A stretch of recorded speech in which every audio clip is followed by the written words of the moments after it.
మనకి డ్రై ఫ్రూట్స్‌లో మనం స్పెసిఫిక్‌లీ ఒక్క డ్రై ఫ్రూట్ అయినా ఎవ్రీడే తినమని చెప్తాము. దాంట్లోకి మనం బాదం ఎలాగైతే ఎక్కువగా తింటామో, ఈ యాప్రికాట్ వచ్చేసి మనం రెగ్యులర్‌గా తీసుకుంటే చాలా బావుంటది. ఎందుకు అంటే రీజన్ 1 వచ్చేసి ఎవరైతే కొంచెం ఐరన్ డెఫిషియన్సీలో ఉంటారో, కొంచెం ప్రెగ్నెంట్ లేడీస్‌లో మనకి ఫస్ట్ ట్రైమిస్టర్ తర్వాత సెకండ్ అండ్ థర్డ్ ట్రైమిస్టర్‌లో ఐరన్ అనేది తగ్గిపోతూ ఉంటది. బికాస్ ఆఫ్ ఫిజియాలజికల్ చేంజ్ వల్ల గూడా వాటిలో హెచ్‌బీ ఐరన్ అనీమియా అనేది వస్తూ ఉంటది ప్రెగ్నెంట్ లేడీస్‌లో.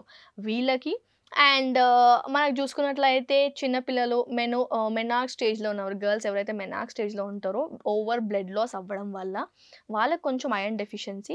అట్ ద సేమ్ టైమ్ మెనోపాజ్‌లో ఉన్న లేడీస్‌కి కూడా ఐరన్ డెఫిషియన్సీ అనేది మనం తరచూ చూస్తూ ఉంటాము. వీళ్ళు ఐరన్ పెంచుకోవడానికి యాప్రికాట్ చాలా మంచిది. రోజు ఒక యాప్రికాట్ నానబెట్టుకొని కొంచెం దాన్ని నమిలి తిన్నా కూడా లేదు కొంచెము లడ్డూలా చేసుకొని తిన్నా కూడా చాలా మంచిది. ఐరన్ కోసం మనకి యాప్రికాట్ చాలా మంచిది.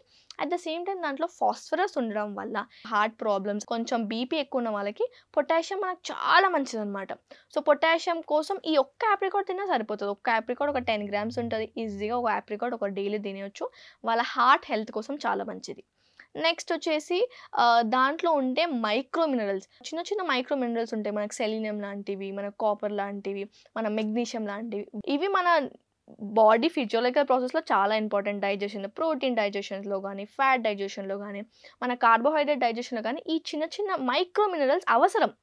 సెలీనియం చూసుకున్నా దాని ఇంపార్టెన్స్ చూసుకున్నా, అయోడిన్ ఇంపార్టెన్స్ చూసుకున్నా, కాల్షియం ఇంపార్టెన్స్ చూసుకున్నా గూడా ఇవి లేకపోతే గూడా మనకి ఈ డైజెషన్ ఇష్యూ అనేది వస్తూ ఉంటది. వీటన్నిటి నుంచి మనం అరికట్టుకోవాలంటే ఒక్క యాప్రికాట్ ఒక డేలో తింటే చాలా మంచిది. కొంచెం చిన్న పిల్లలనుకోండి డ్రై ఫ్రూట్ లడ్డూలాగా చేసుకుంటే అది వాళ్ళకి మిక్స్డ్ ఆఫ్ కొంచెం ఆల్మండ్స్, కొంచెం పిస్తా, కొంచెం గుమ్మడి గింజలు, కొంచెం నువ్వులతోని యాప్రికాట్ మనకి బైండింగ్ లాగా యాప్రికాట్‌ని వాడుకుంటే వాళ్ళకి పెరుగుదలలో హెల్ప్ అవుతది.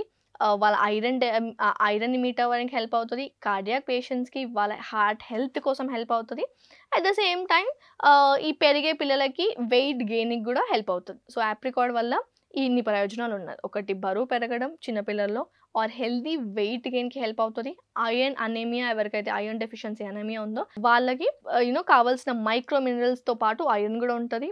అట్ ద సేమ్ టైమ్ కొంచెం ఎవరైతే ఇండివిడ్యువల్స్ కొంచెము ఎల్డర్లీ పీపుల్ ఉంటారు. కొంచెం 50 ఏండ్లు, 60 ఏండ్లు దాటిన వాళ్ళకి కొంచెం తగ్గించి తింటే పర్లేదు. బికాజ్ వాళ్ళకి కొంచెం డైజెషన్ ప్రాబ్లమ్ ఉంటది. చూయింగ్ ప్రాబ్లమ్ అది కొంచెం గట్టిగా ఉండడం వల్ల నానేసినా కూడా కొంచెం చూయింగ్ ప్రాబ్లమ్ అనేది ఉంటది. అది వాళ్ళకి ఆ ఇబ్బంది లేదు అనుకుంటే వాళ్ళు గూడా తినొచ్చు. ఇబ్బంది కొంచెం నమిలి తినడం ఇబ్బంది అంటే అది మానేస్తే సరిపోతది. సో, యాప్రికాట్ వల్ల ఐరన్ ఇంప్రూవ్ అవుతది. పెరిగే పిల్లలకి గ్రోత్ అవుతది. రెగ్యులర్‌గా దాంట్లో ఉన్న మైక్రో మినరల్స్ వల్ల బోత్ అందరికి అన్ని ఏజ్ గ్రూప్ వాళ్ళకి మంచిది. ఎల్డర్లీ పీపుల్ కొంచెం తగ్గించి తింటే చాలు. అగైన్ మనకు నట్స్ అండ్ సీడ్స్ షుగర్ ఉన్న వాళ్ళు 30 గ్రామ్స్ వరకు తినొచ్చు. ఒకవేళ వాళ్ళు ఈ 30 గ్రామ్స్ రేంజ్‌లో నాకు యాప్రికాట్ ఇష్టం, యాప్రికాట్ తింటా అంటే ఒక్క యాప్రికాట్ వాళ్ళు కంఫర్టబుల్లీ తినొచ్చు. సో, యాప్రికాట్ వల్ల అందరికీ ఇబ్బంది లేదు. తినొచ్చు.